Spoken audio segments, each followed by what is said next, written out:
Honorary Speaker, Police Colonel Alexander A. Lorenzo, City Director, Zamboanga City Police Office. Ma'am, good morning. Sa aking mga brothers and sisters sa Tau Gamma, Triskelion, and Sigma, special mention to my favorite sister, Ma'am Hannah Mariano, to the police of CCPO, COMEL, and PRO9, and SAP, media friends, best friends, and special friends from the media. Sa ating lahat, mga kababayan po natin dito sa Zamboanga, maraming salamat po sa pag-invite niyo po sa akin. And I would like to congratulate and greet the Zone 2 chapter of Tau Gamma. Happy anniversary! Job well done. You start right and continually you will be doing right. And you will always end right. No? Thank you for this occasion, for this endeavor, helping our city, no? And also doing a gesture of unity. No? Yan naman talaga ang atin dito sa Tau Gamma. Sa mga panahon ngayon na kailangan talaga natin ang pagtutulungan. Medyo busy po ang ating syudad ngayon, lalong parating na ang ating Fiesta Hermosa, no?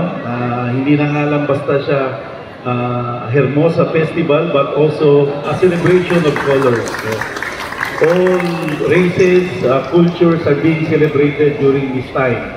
We will starting September hanggang October, at darating na rin po ang ating eleksyon ng barangay and SK. Please vote wisely. No? Nakita naman natin sino yung mga nagtatrabaho, may malasakit sa ating syudad. So, huwag niyo sayangin ang inyong boto, bumoto kayo na maayos.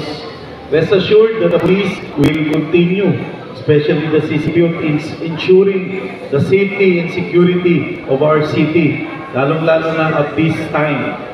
Just like today, it is the closing ceremony of the ROTC Games of the whole Mindanao. All schools na may ROTC po sa Mindanao, ngayon po i-close natin sa 3. Guest po natin si Senator Tolentino, kaya medyo na-late po ako. Dumating po ang ating mahal na senator. Siya po mag-close. Marami na pong ginawa po dito ng mga events. National, kagaya ng Prisaan, at iba pa. At even the international events. Last year, meron po tayong Miss Earth swimsuit competition. No? Swimsuit competition, pero dito lang daw sa Zamboanga, hindi sila nabastos, hindi sila na-feel na unsafe, dito din na-feel na ang mga Zamboangueño ay magagalang, respetado at maayos. So very successful po yun. And we're looking forward this time sa mga darating pa nating celebration na magiging maayos sa pamumuno ng ating mahal na Mayor, Honorable John Dalipe. At lahat po ay gagawin natin para mas secure ang lahat po ng events na to. This event, yung ginagawa po natin na medical mission, spearheaded by the Tau Gamma Zone 2 chapter, at iba po mga agency ng Red Cross, ng ating barangay officials, ng police, at iba pa, makikita po natin talaga iba ang samahan dito sa Zamboanga. Kaya nga po, as I end, I would like to give you 3 points lang, no? Yung letter T, and A, and U ng Tau Gamma. Yung letter T po, talent should be used. Talents, kagaya po ni Sir Jimmy. Sabi sa akin, Sir, talented daw kayo, kaya mamaya siguro baka pagbigyan tayo ni Sir Jimmy. Hindi lang po talents ng pagkanta, sayaw, o ano pa, but all talents. Ibig sabihin po, kagaya po yung sa parable of the talents na nasaad sa Bible. Meron pong parable of the talents, yung mga hindi ginagamit ang kanyang resources, kanyang logistic, ang kanyang skills, ang kanyang talents, binabawi.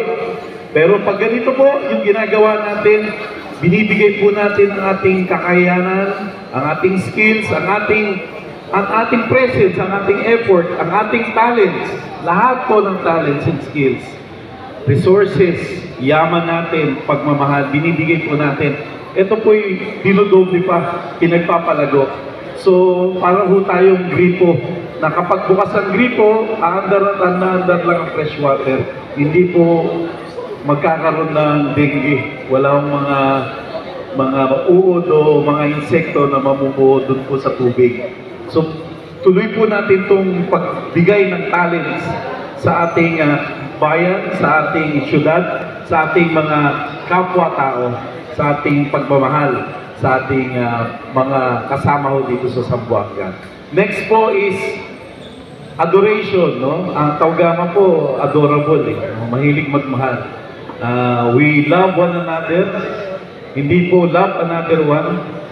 Loving one another, yan po ang pinakamaganda po na gawin po natin sa panahon natin po ngayon. Instead of hate, anger, bashing sa Facebook, no? Ba't ba ang Facebook talagang parang ang end of the world, Facebook ang mag-i-end ng world. Hindi ata mga natural calamity. Ang dami na hong naglalagay ng pangit, negativity sa Facebook, no? Ang kailangan mo talaga ngayon pagmamahal. Let love be the foundation of our action, our words na binibato po natin. Dapat po mayroon laging pagbabalot ng pagmamahal. Adoration, let's adore. We adore God and we adore our fellow men. No, yun po ang ating dapat na ginagawa. Kaya nga we had an invocation at meron din po tayong ginagawang medical mission at mga outreach program para pakita ho yung malasakit natin sa isa't isa dito po sa Zamboanga.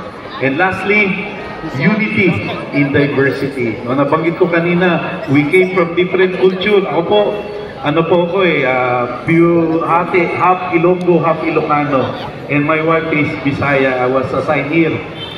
More than half of my career dito po sa Zamboanga Peninsula. So, halo-halo, no? Even dito sa Zamboanga, dito lang po tayo makakita ng different culture, different tribes, different faith, but we are united, no?